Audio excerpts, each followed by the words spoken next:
psicólogo é uma pessoa como outra qualquer.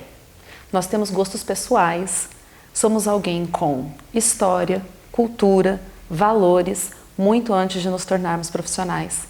Muito disso que é pessoal permanece ao longo dessa trajetória de nos tornarmos psicólogos, mas muito também se modifica. Será que a gente precisa prestar tanta atenção assim o tempo todo no jeito como a gente se comporta dentro do contexto de trabalho? Será que não dava para ser um pouquinho mais autêntico, digamos assim? E quando a gente está fora do consultório, essa vigilância toda precisa ser mantida ou não? Não existem exatamente respostas padronizadas para todas essas questões. Talvez para algumas, um pouquinho. Para outras, é uma construção bastante pessoal também. Eu vou vir aqui hoje dar a minha opinião sobre o assunto. E você, pensa diferente? Comenta aqui no YouTube, ajuda a enriquecer esse diálogo, ajuda a enriquecer esse ponto de vista. Compartilha esse vídeo, curte. Nos sigam lá nas outras redes sociais e vamos construir uma psicologia melhor. E aí, vamos dialogar?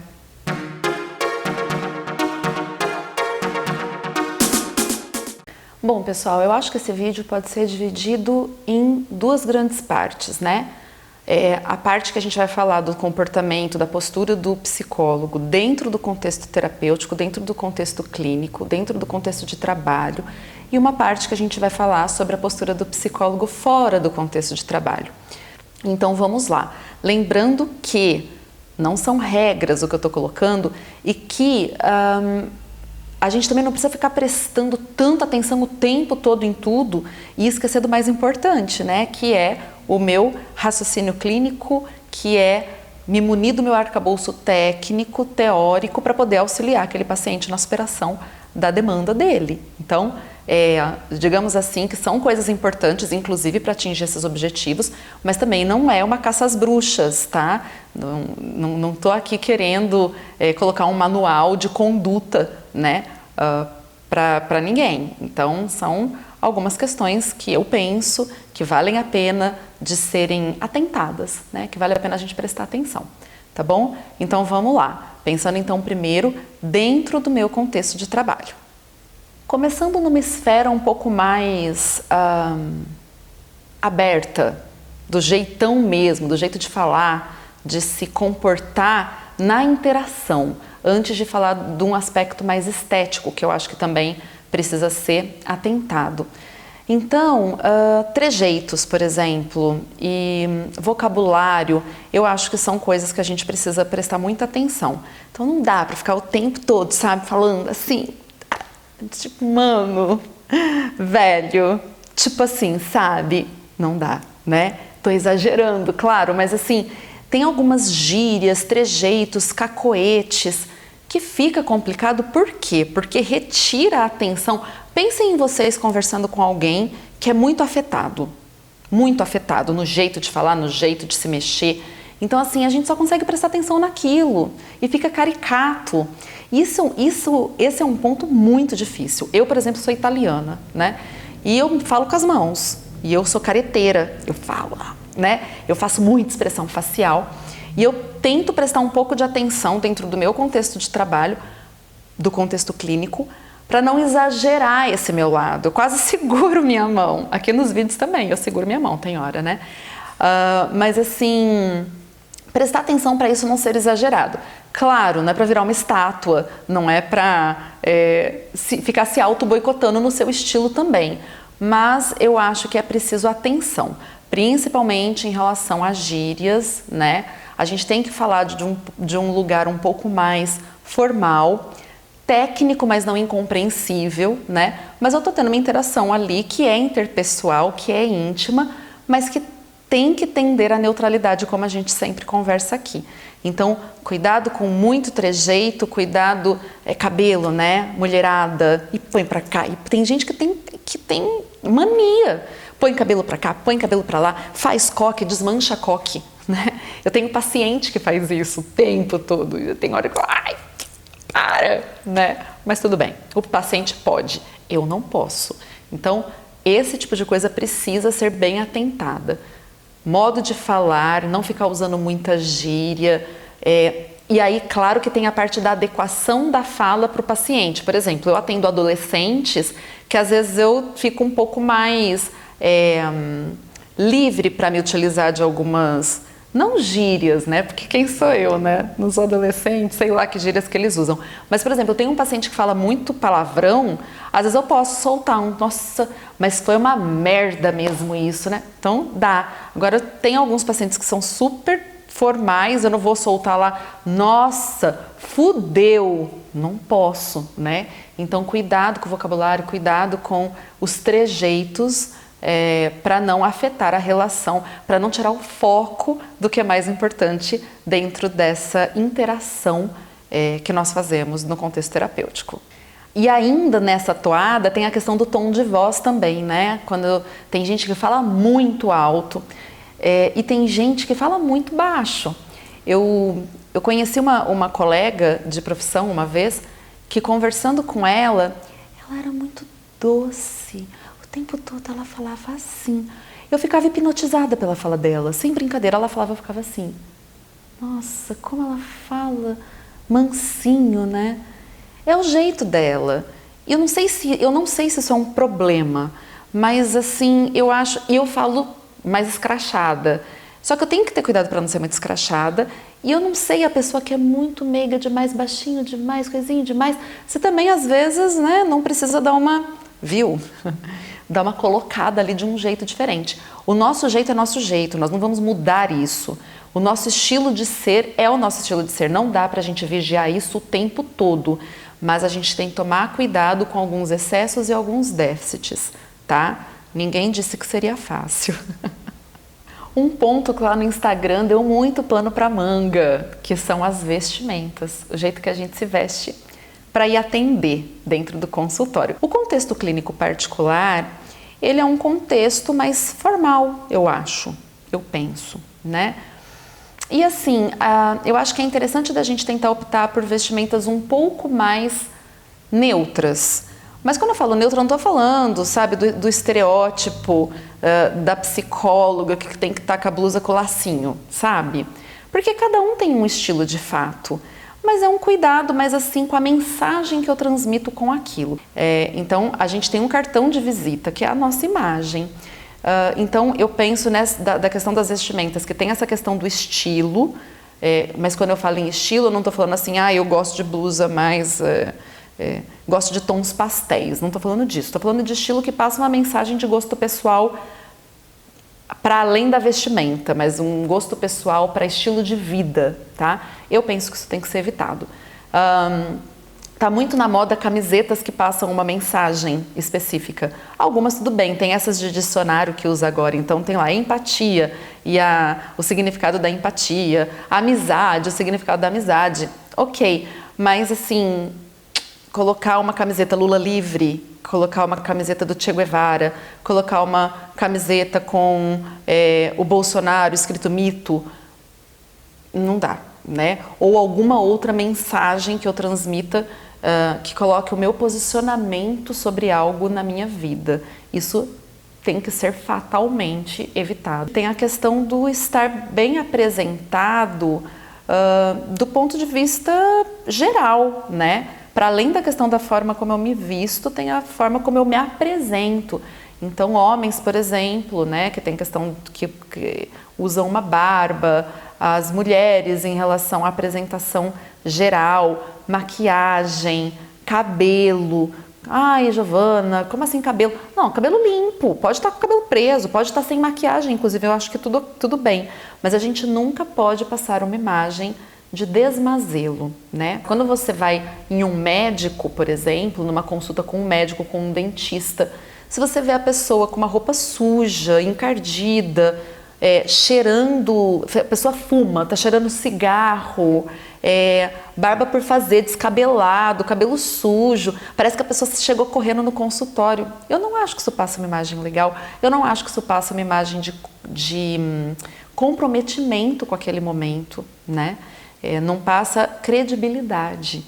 Então é disso que a gente está falando, é disso que a gente está tomando conta. A vestimenta passa por aí, mas eu não estou aqui para botar regra na cabeça de vocês do jeito que vocês têm que se vestir.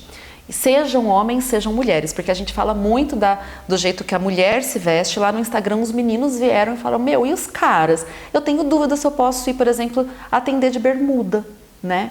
Meu, eu acho que pode. Não vai ser com a berma surfista e chinela havaiana, mas sei lá, de repente uma bermuda mais arrumadinha, junto com uma camiseta legal e um tênis, eu não vejo por que não, né? Eu sou de Ribeirão Preto, esse calor infernal e os caras o quê? O tempo todo de calça e camisa, né? Não precisa, eu não acho que tem problema desde que a gente passe essa imagem de zelo com a nossa higiene e com a nossa imagem, de comprometimento com o meu paciente. Então isso tudo vale para homens e mulheres. Vestimenta não é tanto o estilo de me vestir, é mais a mensagem que eu passo quando eu me visto. E eu acho que a gente tem que tomar conta disso. Vieram muitas mensagens lá no Insta relacionadas à questão da mulher, né? Roupa curta, decote. E assim, eu acho meio óbvio, né? Que eu não vou atender de roupa curta e com decote que meus seios ficam muito à mostra. E aí veio uma pessoa e falou assim, lá vem essa galera, deixa a mulher vestir o que ela quiser com um discurso feminista. Eu sou a primeira a defender qualquer discurso feminista porque sou, né? Mas assim, a questão da sexualidade, ela tá presente. Se eu coloco uma roupa curta, se eu coloco um seio à mostra, eu estou despertando um olhar voltado para outras questões que não aquela que eu estou fazendo ali. Então, sim, né, não é uma questão de... não estou aqui discutindo a mulher que foi estuprada na rua e alguém está querendo pôr a culpa nela porque ela estava de saia curta e decote. Né? A discussão é outra. A gente está falando de uma postura profissional e nós nos vestimos de modos específicos para frequentarmos lugares específicos e isso é inclusive dado de exame de saúde mental, se vocês não sabem. Então, quando a gente avalia a aparência no estado de saúde mental, a gente vai ver a adequação de vestimenta da pessoa para contextos específicos. Isso vale para todo mundo. Mesmo seu paciente se veste de um jeito específico para vir para a sua consulta, isso também fala muito sobre ele, o comprometimento dele com aquele momento. Teve um outro vídeo que a gente já falou sobre a questão dos odores, aromas e tudo mais, e aqui eu só faço um parênteses para a questão do perfume do terapeuta. Claro que é legal ir trabalhar arrumadinho, cheirosinho, né? Mas cuidado! Perfume é uma coisa muito pessoal, perfume muito forte. Se colocar aquele perfume da Night, sabe, para ir atender, tenta colocar uma coisa mais amena, né, mais neutra, que eu acho melhor. O mesmo vale para a questão da mulher, né, da maquiagem. Eu acho que eu falei em algum vídeo, ou foi no Instagram, não lembro, sobre uma pessoa que eu conhecia que ia com uma maquiagem de salão, cara, para atender. Um delineado gatinho imenso, assim, só não punha cílios postiços, mas ela tinha daquele que coloca no salão, sabe, que fica aquele cilhão, assim. Sinceramente, eu não vejo nisso um problema. Eu acho que aí é uma opinião pessoal, né? Por exemplo, o jeito que eu tô aqui, eu tô no consultório, é o jeito que eu atendo. Então, eu não gosto de vir de cara lavada, porque eu acho que também passa uma mensagem, parece que meio que acabou de acordar e veio. Mas tem mulher que não gosta de se maquiar, que não curte maquiagem. E a minha terapeuta, por exemplo, nunca tá maquiada. E eu não vejo nenhum problema nisso, é o estilo dela. Então não é esse o ponto. O ponto tá sempre aí, talvez no equilíbrio, né? Não tem problema ir maquiada, mas presta atenção só assim, no quanto que isso tá, de repente, over. Então a maquiagem junto com o cabelo, junto com uma roupa e com um perfumão, só dá você, né? Você não é o foco, o palco não é teu, o palco é do paciente, tá bom? Então, bom senso. Aí, gente, por isso que eu amo a interação com vocês lá no Insta, porque quando eu fiz essa pauta, eu não ia por esse ponto, eu esqueci, na verdade, disso, sabe? E vocês foram lá perguntar sobre tatuagem. E, inclusive, foi um ex-aluno meu que veio falar, e ele é todo tatuado, né? Eu acho que já foi esse tempo da tatuagem ser um estereótipo de um caráter específico do indivíduo. Isso não existe mais, eu acho que a gente está em outro tempo histórico. Então, piercing, tatuagem, eu não vejo problema. Mas temos pacientes e pacientes. Então, assim, vocês sabem o estilo dos seus pacientes. Então, assim, sei lá, você vai fazer uma avaliação.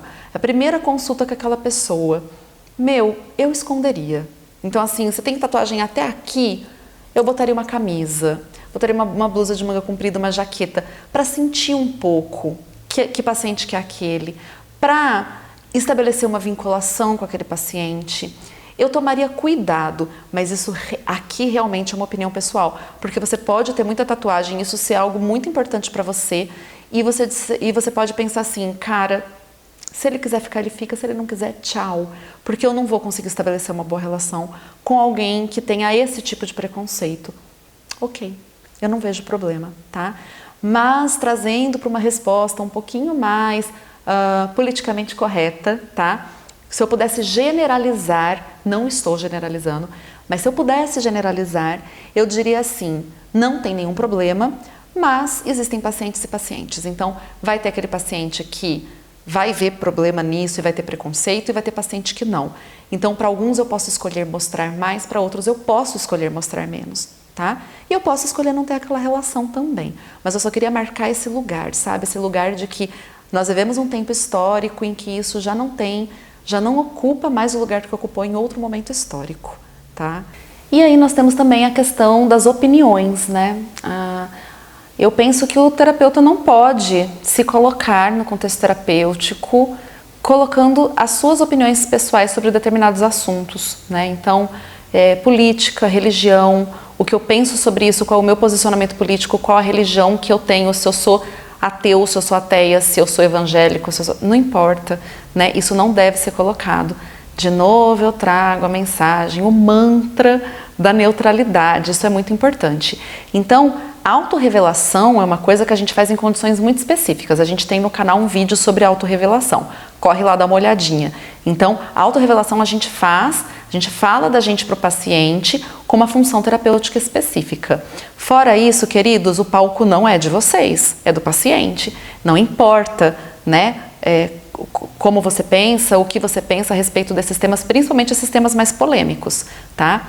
Então, tirem isso da pauta, não coloquem suas opiniões pessoais dentro do contexto de terapia. E aí temos o psicólogo fora do contexto de trabalho. E estamos falando agora de uma esfera que talvez dê um pouquinho mais de atrito aí nas opiniões, né? Eu penso que a gente tem liberdade total para ser quem a gente quiser nos contextos fora de trabalho, porque nós somos seres humanos, a gente tem vida, a gente tem gostos, enfim, é muito além da nossa profissão, a gente é muito além do que a gente exerce, né, enquanto papel profissional. Nós temos outros papéis na vida. Mas assim, de novo, vem um pouquinho de bom senso e talvez a gente esteja aqui falando de escolhas, né? Então, ou riscos assumidos, porque queira ou não, a nossa profissão, ela é uma profissão um pouco mais delicada nesse sentido relacional. Eu não acho que a gente tem que se tornar escravo da nossa profissão.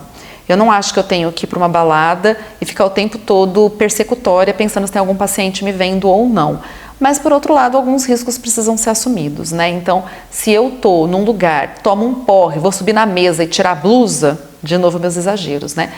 Mas assim, se eu vou escolher fazer isso, ou se eu vou, né, dar um bafão, se eu dou muito bafão quando eu bebo, e eu tenho vários pacientes jovens que frequentam aquele lugar que eu tô indo, que eu sei que frequentam, isso é um risco assumido, né? Se eu escolho estar num lugar e fumar maconha na frente de todo mundo, eu posso fumar maconha a hora que eu quiser, mas eu tenho que ter esse risco assumido de que alguém pode me ver e que isso pode interferir na relação terapêutica. E aí existem alguns contextos específicos que a gente sabe que existe uma alta probabilidade de encontrar, né, o paciente. Eu tomaria mais cuidado, sim, eu tomo mais cuidado, né?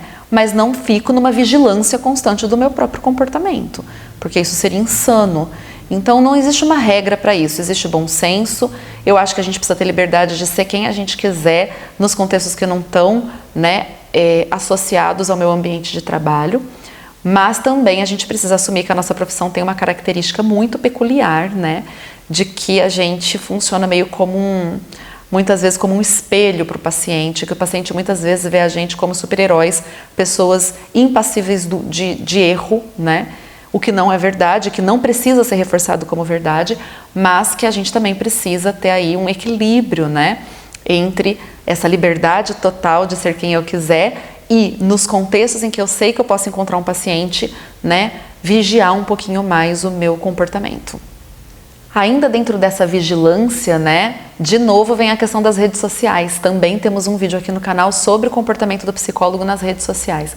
Então, se eu quero me posicionar na rede social a respeito de assuntos polêmicos, né, principalmente nesse momento histórico que a gente vive de dicotomização, né, política, de dicotomização das opiniões, de tudo ser tratado quase como uma torcida contra a outra, Fla-Flu, Palmeiras versus Corinthians, sabe?